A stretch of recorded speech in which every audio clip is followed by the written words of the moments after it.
bizim hakkımızda Resulullah sallallahu aleyhi ve sellem aydıptır.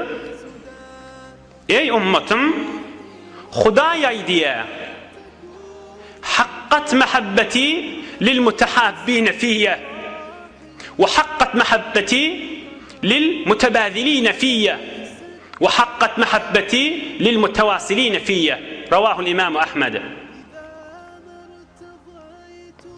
Resulullah sallallahu aleyhi ve sellem bizlerden çürüyüm diye, ey ümmetim, Hudaya diye her kim Huda için qav görüşse, Huda için biri-birine katnaşsa, Huda için oturuşsa ve Huda için biri-birine pul harcetmeli yerde, mal harcetmeli yerde harcetse, şol adamlara hükmen hiç redhuru yok, men muhabbetim düştü deyiptir Allah Teala.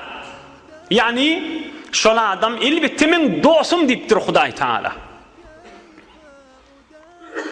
Huday için oturuşmak, Huday için muhabbetleşmek, Huday için doğulluk diyen bir gurrun geldi ele.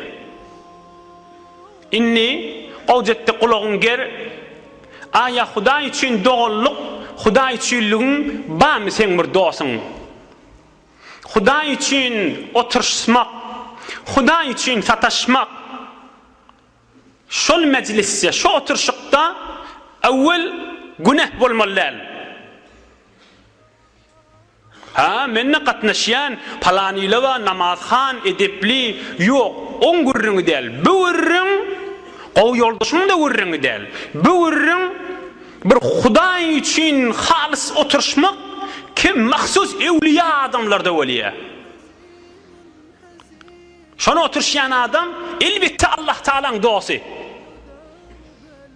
Huday için hizmetine de yetireyin, ey cavan dost, şolardan mı olacak bol? Huday için oturuş yerlerden mi olacak bol? Ki inşallah işte gurrunu gelir, ne mi dereceleri vardır. Huday için oturuşmak, bir mescide varmak, cımğa varmak, ayda varmak, biz de ahullan gurrunla şirket etiyaz, bundan da şarkı gurrun. Bir nefer Huday için imanı var deyip de şon yanına varmalı, oturuşmalı. Yek evvel kısı şon meclisse günah olmalal, dil bilen, göz bilen, kulak bilen. Bir, eğer Huday için oturuşyan olsalar, biri-birinin tamakin olmalal. Men şunların oturuşsam, erti mamule etsem, erti kun işim düşse, erti kun dünya işim düşse, falan işim düşse, idari işim düşse, falan işim düşse, menen katnaştan erzeşi var. Bu urrunda olmalal, yüreğinin eteğinde de olmalal, bir niyette. 2. Üçüncü öncesi, Huda için yankı dereceye yetecek bolsan, yankı dereceye yetecek bolsan, biri-birinin öyüne var oturuşanda, ya başka yerde oturuşanda, palani gellev deyip ağram düşmeller yüreğine.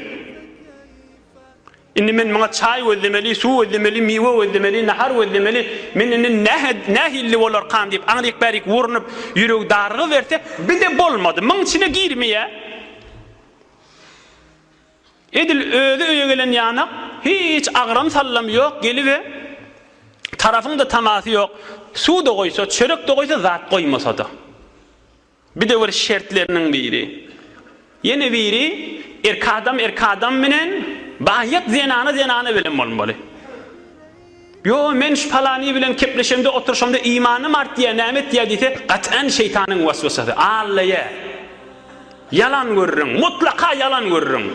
Her kim olsun taraf. Şon menen halvet edenden sonra, şon menen oturuşandan sonra, Allah'ın azametinin and içen Allah'a yaşa.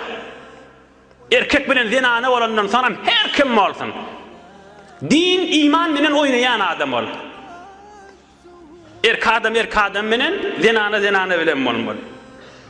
Yeni bir şertinin biri, Huday için oturuşmağın, halis Huday için oturuşmağın şerti. Men demeyen hamından başka dost katnaşmak günah ya bir zat öğürründe ha. Bir evliyalın oturuşuğu yani oturuşuğu ki her kim şol oturuşyga şerket etse, elbetde Hudaýyň dostu bolýan oturuşygyny görürüňi. Bir dünýede we kıyamatda bir ulukon derece ýetýän insanlaryň görürüňi. We sen inşallah umidim maşalary girersiň diýip Hudaý üçin eşitdirýän. Yeni bir şerti, meselen dostuň ma Hudaý üçin oturuşdyň da ýanky şertlerde bitýär. Dostun sana kärräk dünýeden köketse, ya pul ya mal berse, öňküden mehabbetin artsa yine bolmady. Dünýe köküdenne mehabbeti artyberse, bir de Hudaý üçin bolmady. Hudaý üçin boljak bolsa, halis ewliyaullahlar, halis Hudaý Taalaň dostlarynyň oturşygy boljak bolsa, ol oturşygy ki Hudaý aýdypdyr.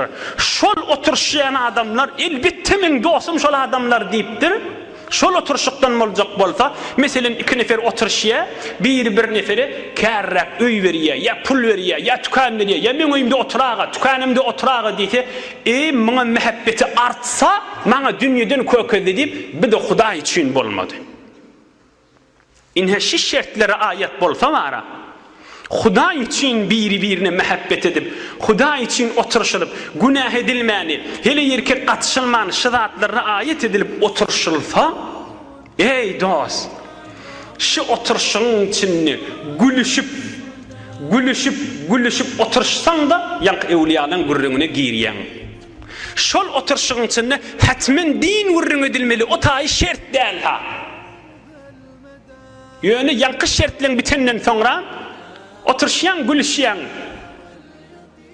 qow gürrüňlerden gülüşyan, dünýä gürrüňinden gülüşyan, bir de şoň içinde hiç muhim dälbi. Inha Hudaý üçin oturşmak, ondan çirim goýa o mejliste ferişteler dolan ýanak, elbetde dolýar. Şol Hudaý üçin oturşmak insan özüni ferişte bolmagy gadyp güman etýän ýer. İnsan cennette otyym hadiye şojara oturşykla Hudaý üçin dostlarynyň arasynda oturanlar.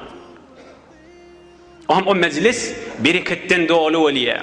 Ondan çirim ewliýalar we ulamalar aýdypdyrlar, ýeriň ýüzünde iň süýji zat Hudaý üçin oturşyp ýoldaşlygyň menen ýüzüni gözläp oturmak diýenmişdirler.